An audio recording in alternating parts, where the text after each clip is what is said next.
Super quick, super practical. I think you could use this in a lot of ways.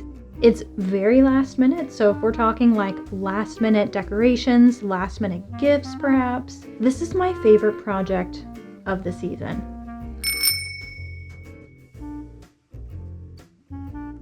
So the yarn that I'm using for this is a super bulky weight yarn. This is actually Woolly's Thick and Quick. When it comes to hook size, if you plan on using a super bulky weight yarn, do go with a 9mm crochet hook.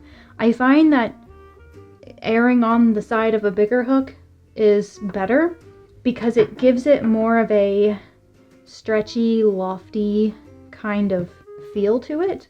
If you're using a different yarn or a different weight yarn, by all means, play around with the hook size and see what gives you the best kind of drape and flowiness that you want. The first thing you'll do is make your slip knot and, leave yourself kind of a longer tail. You can use this tail to like secure it to whatever you're putting this on. And chain 3. So the loop that's on your hook, make sure it's not super loose. You want it to, kind of be snug around your hook. And find your second chain from the hook. Stick your hook in there, yarn over, and pull up a loop. This part is really similar to Tunisian crochet. You're just going to leave that there. And then find the next chain, yarn over, pull up a loop. So leave that there for a second. Grab your second color, release the first 2 loops from your hook. But don't pull on this because you want the loops to stay there. So just kind of leave them. So I have the color B yarn just looped around, and I will pull that through the first loop, stick your hook in the next color A loop, yarn over and pull up a loop, and do that again for the last loop. Stick it through, yarn over, pull it through. So drop the last 2 and kind of tighten this up a little bit because that's our loose end. And with color A situated so that it's, to you it looks like it's underneath color A, but like to me it's sort of on top. This is how you want it. So it comes over top of color B. Does that make sense? Now yarn over and pull through the first. And so this is what pulls it together and makes it like a tube, right? Instead of just a really skinny row of stitches. And then stick your hook through the next loop, yarn over, pull up a loop with color B, and do that one more time. And then drop these last 2 again. And this time we need color B, so I make sure it's underneath.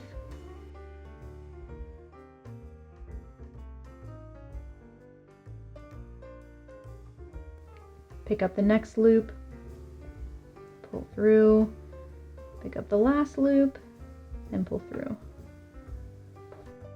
As you do this over and over, your colors will get completely twisted. So I like to, just kind of move them back and forth. Gosh, this tweed yarn is like shedding everywhere. Okay, so again, with this color underneath, you'll drop the last 2.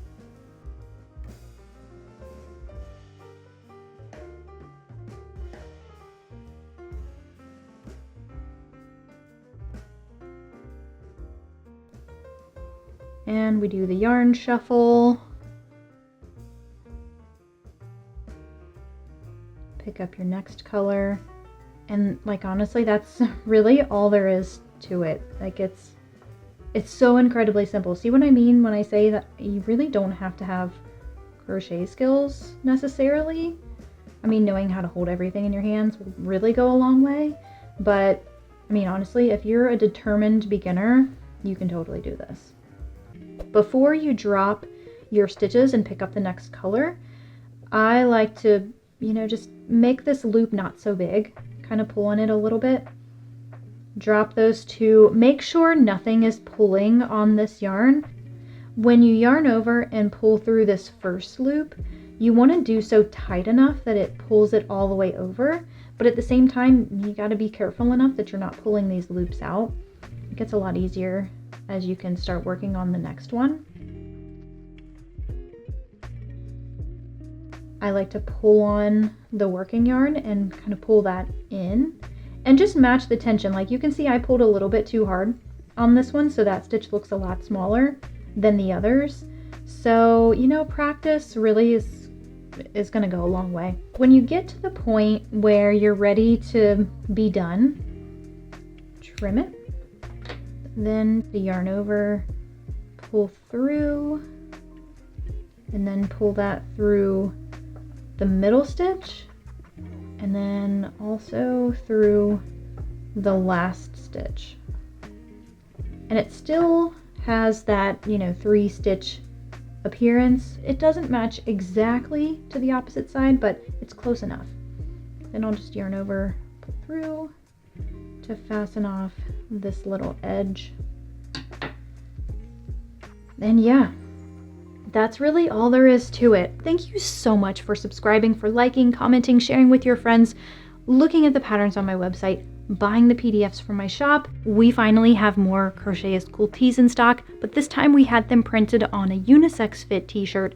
And if you order one of those, thank you so much. That's a huge support to the channel because, you know, we do all of that in-house. We don't use like a print-on-demand kind of fulfillment. We work with a local print company who makes them for us. I bring them home, literally fold every single one of them by hand and ship them out to you when you order them. So we do have some in stock and ready to ship, but we don't have a ton of them. All right, happy hooking, and I'll see you in the next one.